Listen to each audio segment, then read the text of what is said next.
Alors, je viens vous parler de démocratie, mais de la vraie, celle qui n'existe pas du tout, et celle qui, je crois, serait capable de nous sortir du pétrin. Je suis prof à Marseille et en 2005, j'ai commencé à exister. Je me suis réveillé politiquement à l'occasion d'un débat public en France, où on nous consultait sur une prétendue constitution et en la lisant, je me suis mis en colère, j'ai trouvé que c'était dangereux. J'ai écrit un texte d'une dizaine de pages, plus de 10 pages de notes, et je l'ai publié sur mon site. J'ai envoyé ça à mes contacts, 3 fois rien, une bouteille à la mer. Et puis, il s'est passé quelque chose qui a transformé ma vie. Les gens s'en sont emparés, ça correspondait à quelque chose qui leur manquait. Et je passais des nuits, pendant des mois, j'ai passé des nuits à essayer de répondre à ces gens-là, surtout d'ailleurs ceux qui ne m'aimaient pas, en essayant de leur prouver qu'ils avaient tort, qu'ils se trompaient. Et progressivement, donc là, il y a les journaux qui s'en sont emparés, les télés, les radios, tous ces gens-là sont passés à la maison. Le compteur du site se transformait en ventilateur, il y avait 40 000 visites par jour, 12 000 mails en 2 mois.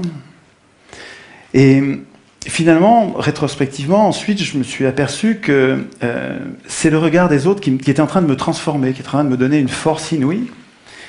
À la fois le regard des autres, positif, qui attendaient de moi quelque chose, et il fallait que je sois à la hauteur.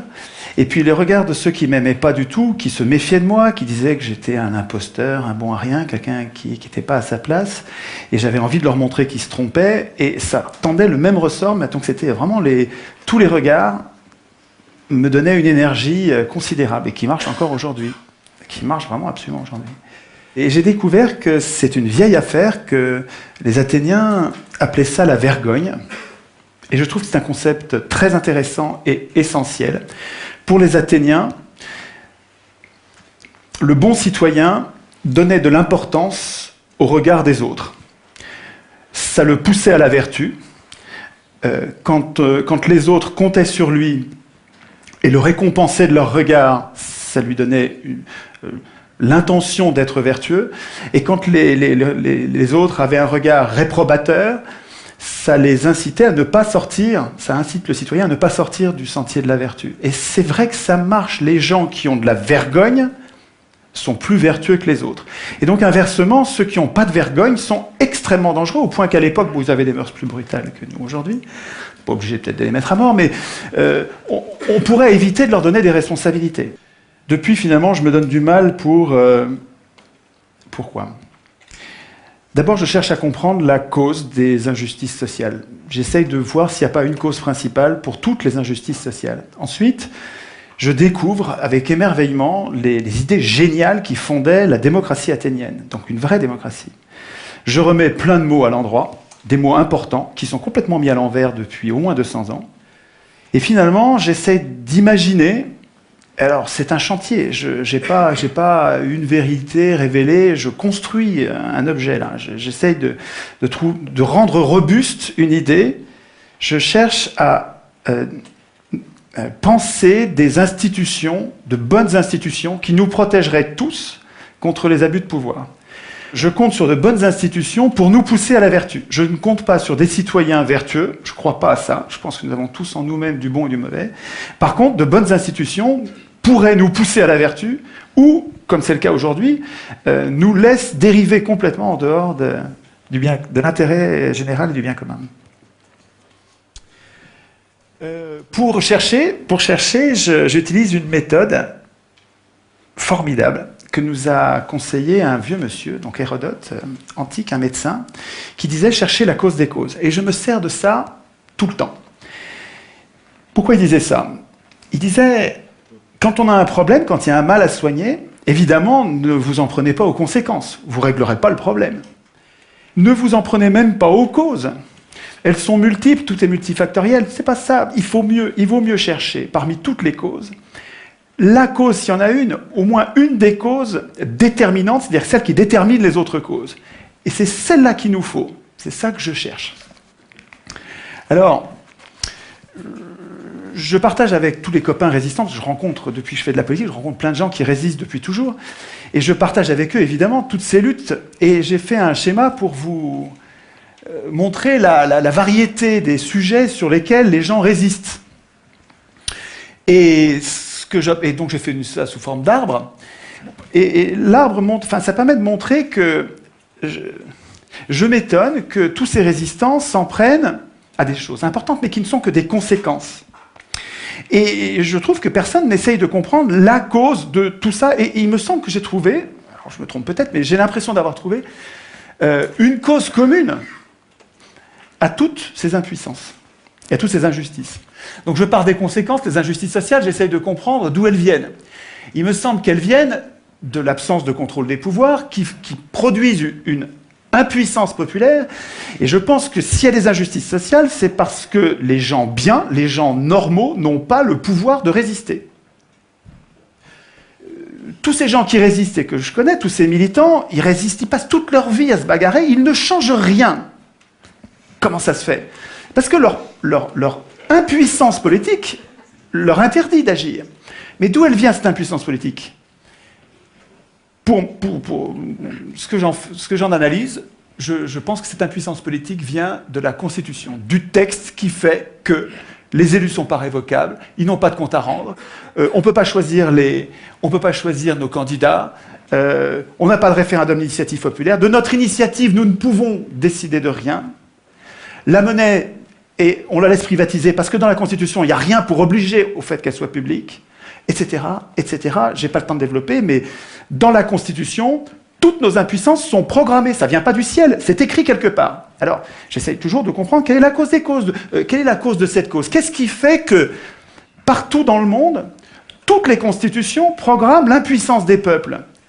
C'est pas un complot, ça peut pas être un complot, pas tout le temps et dans tous les pays. C'est pas ça, c'est autre chose. C'est un processus universel qui doit avoir une cause universelle. Et il me semble que ce qui fait que toutes ces constitutions sont mauvaises, qu'elles programment l'impuissance des gens, au lieu de programmer notre puissance, et au lieu de nous garantir contre les abus de pouvoir, elles programment notre impuissance, je pense que c'est parce que ceux qui écrivent la Constitution, les auteurs constituants, ceux qui écrivent la Constitution ont un intérêt personnel à ne pas écrire de bonnes constitutions, à ne pas écrire notre puissance. Et ils sont jugés partis, ce sont des professionnels de la politique. Et cette cause-là, là on est proche de la cause des causes, c'est pas leur faute, c'est pas eux qui sont des pourris, c'est nous qui les laissons écrire. Pour comprendre l'importance de cette erreur, il faut que je rappelle qu'est-ce que c'est qu'une constitution. Les peuples, nous, depuis longtemps, depuis 2500 ans, avons besoin de mettre au-dessus de nous des représentants pour produire et appliquer un droit écrit qui nous protège contre l'arbitraire des plus forts. Donc ces gens-là sont très utiles, évidemment. Ils produisent un droit dont nous avons besoin pour pacifier notre société. Mais en même temps, ils sont très dangereux. C'est-à-dire que si jamais ils se mettent à abuser, s'ils se mettent à servir les intérêts d'une caste au lieu de servir l'intérêt général, ou s'ils se mettent à abuser du pouvoir en devenant fous, puisque le pouvoir les rend fous systématiquement. Oui, ça fait 2500 ans qu'on sait ça, quoi. Hein. Le pouvoir rend fou, tous les pouvoirs ont une tendance à abuser. Toujours. Montesquieu. C'est comme une loi physique implacable. Et il y a une idée géniale pour nous protéger de ça, c'est la Constitution. Alors la Constitution, qu'est-ce que c'est? C'est un texte qui est au-dessus des pouvoirs et qui ne sert pas du tout à organiser les pouvoirs. Les pouvoirs n'ont pas besoin de nous pour s'organiser, pas du tout. La Constitution, tous les citoyens devraient savoir ça. La Constitution, ça sert à affaiblir les pouvoirs. Ça sert à inquiéter les pouvoirs pour nous protéger, nous. Nous protéger, nous, contre les abus de pouvoir. Mais attendez, si les représentants doivent craindre la Constitution, il ne faut pas qu'ils l'écrivent eux-mêmes. Sinon, s'ils l'écrivent eux-mêmes, ils vont programmer leur puissance et notre impuissance. Enfin, un enfant comprend ça. Donc l'idée centrale, mais vraiment c'est une idée essentielle, c'est que c'est pas aux hommes au pouvoir d'écrire les règles du pouvoir, et c'est pas à eux, il faut pas attendre que ce soit eux qui renoncent à écrire le pouvoir, il renoncera jamais, la solution elle viendra pas d'eux, elle viendra de nous, c'est à nous de leur interdire d'écrire la Constitution. Ça, c'est vraiment l'idée, à mon avis, l'idée essentielle qui nous manque. Alors, dans la bagarre qui va opposer les gens normaux à ceux qui exercent le pouvoir en ce moment, il y a... Ah oui, c'est bien ça le temps qui passe là. Oui. Il y a une inversion des mots. D'abord, je ne suis pas un citoyen. Un citoyen, c'est autonome. Ça vote, il vote lui-même ses lois. Moi, je suis un simple électeur. C'est-à-dire, je suis hétéronome. Je subis la loi écrite par quelqu'un d'autre. Nous appeler citoyens, c'est nous payer de mots. On se la pète, mais on n'est rien du tout. Qu'est-ce qu'on fait dans cette démocratie? Dans cette prétendue démocratie, qu'est-ce qu'on a comme droit? On a le droit de désigner des maîtres politiques qui vont tout décider à notre place pendant 5 ans. On les désigne parmi des gens qu'on n'a même pas choisis. En plus, c'est les plus riches qui les choisissent. Et dans le cas éventuel où ils nous trahissent au dernier degré, on n'a pas le moindre moyen de résister. Alors c'est vrai qu'on a la liberté d'expression, mais absolument sans aucune force contraignante. C'est-à-dire qu'on a le droit de blablater, si ça n'a pas d'effet, on a le droit. Dès que ça change quelque chose, c'est un massacre. Et nous appelons ça démocratie. C'est notre faute. Nous devrions faire la grève de ces momentaires. Nous devrions refuser d'appeler démocratie ce qui est son strict contraire. Nous participons à notre impuissance politique en acceptant d'appeler démocratie ce qui est la négation même de nos droits. C'est-à-dire que quand on accepte d'appeler ça démocratie, on n'arrive même pas à formuler la solution. On a besoin de la démocratie, mais on n'arrive pas à le dire puisque le mot est pris par son contraire. C'est génial d'avoir inversé les mots. C'est du Big Brother, absolument. Hein. Ça ne s'est pas passé par hasard. C'était pas bien au début, en 1789, quand ça a commencé il y a 200 ans, et puis ça s'est pas dégradé. C'est pas du tout ça. Sieyès, un grand penseur de la Révolution française, une pointure, hein, je ne vous parle pas d'un second couteau, écrivait en 1789 « Les citoyens, ouvrez les guillemets, hein, c'est Sieyès qui parle, les citoyens qui se donnent à eux-mêmes des représentants ne peuvent pas écrire le droit, ne peuvent pas du tout, doivent renoncer à faire eux-mêmes les lois. Ils n'ont pas de volonté particulière à imposer. S'ils dictaient des volontés, la France ne serait plus cet État représentatif, ce serait un État démocratique. Le peuple, c'est toujours du Sieyès, hein, le peuple, je le répète, dans un pays qui n'est pas une démocratie, et la France ne saurait l'être, le peuple ne peut parler, et ne peut agir que par ses représentants. Attends, ce gars-là n'était pas un démocrate. Et il savait très bien ce que c'était la démocratie. Vous allez le voir dans un instant. Tout le monde savait, avant 1789, tout le monde savait, Montesquieu, Aristote, ils savaient tous que l'élection est aristocratique, donc oligarchique.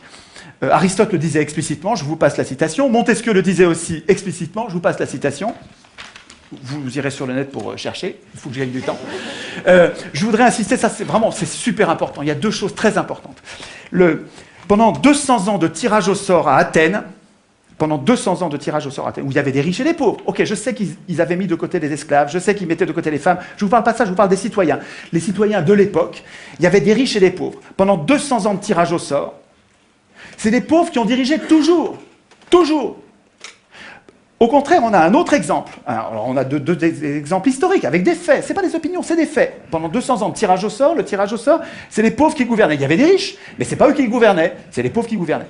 Et puis pendant 200 ans de gouvernement représentatif, parce que c'est comme ça que ça s'appelle notre régime, ça ne s'appelle pas une démocratie, ça s'appelle un gouvernement prétendument représentatif. Et dans ce régime-là, pendant 200 ans, c'est toujours les riches qui dirigent. Toujours. Moi, ma question, puisque le tirage au sort donne le pouvoir aux pauvres, le pauvre c'est 99%, hein, puisque l'élection donne le pouvoir aux 1%, des ultra-riches, mais jusqu'à quand les pauvres, les 99%, vont-ils défendre l'élection comme si c'était une vache sacrée? Enfin, je veux dire, pour moi, il y a quelque chose d'indéfendable à voir tous ces pauvres qui défendent l'élection alors que le tirage au sort leur rendrait le pouvoir. Qu'est-ce qui fait que nous tenons à l'élection? Je pense que c'est parce que c'est pas la raison, parce que les faits montrent que nous n'avons pas intérêt à ça.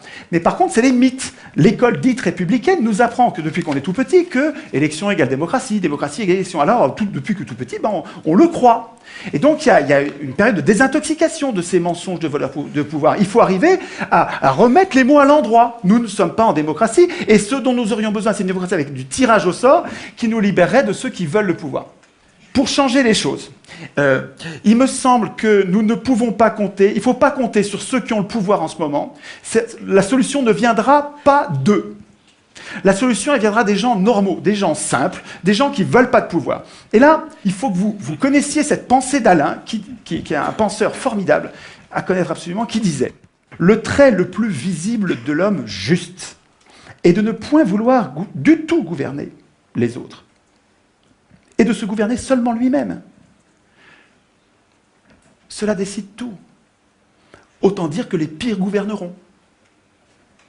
Si les gens bons ne veulent pas gouverner, et qu'on donne le pouvoir, comme dans le gouvernement représentatif, à ceux qui le veulent, les pires gouverneront.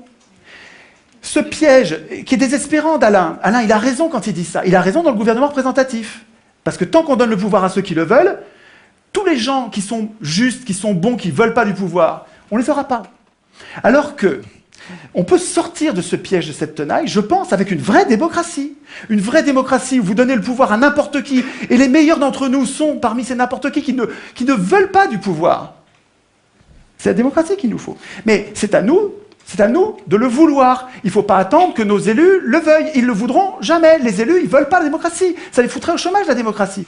Le tirage au sort, à Athènes, il donnait un tout petit peu de pouvoir, pas longtemps, et jamais 2 fois de suite, avec plein de contrôles qu'il faudrait prendre le temps d'expliquer, ce qui fait que les Athéniens, ils donnaient ce petit peu de pouvoir pour le garder pour eux. Ce n'est pas les tirés au sort qui votaient la loi. Les tirés au sort, ils faisaient la police, ils faisaient la justice, donc ils appliquaient les lois, ils faisaient les préparations des lois, parce que les Athéniens, en assemblée, ils ne pouvaient pas préparer les lois. Et parce que les représentants étaient affaiblis par le tirage au sort, les citoyens avaient la garantie qu'il restait le souverain. Il ne faut pas craindre le tirage au sort. Nous serions, nous tous, bien plus puissants avec un système de tirage au sort qui ferait que nos représentants restent nos serviteurs et ne pourraient pas devenir nos maîtres. Un mot pour finir. Juste un mot. Je suis désolé, allez sur le message.org qui a été fait par l'un d'entre vous. Il me semble que nous devrions, comme des virus, à la base, sans attendre que des médias ou des gens puissants se passent quelque chose, il faut qu'à la base, nous passions le mot entre nous en disant « il ne faut plus que l'Assemblée constituante soit élue, il faut absolument que l'Assemblée constituante soit tirée au sort ». De là, tout va découler. Je pense que cette idée est valable pour toute la Terre. Je vous remercie de votre attention.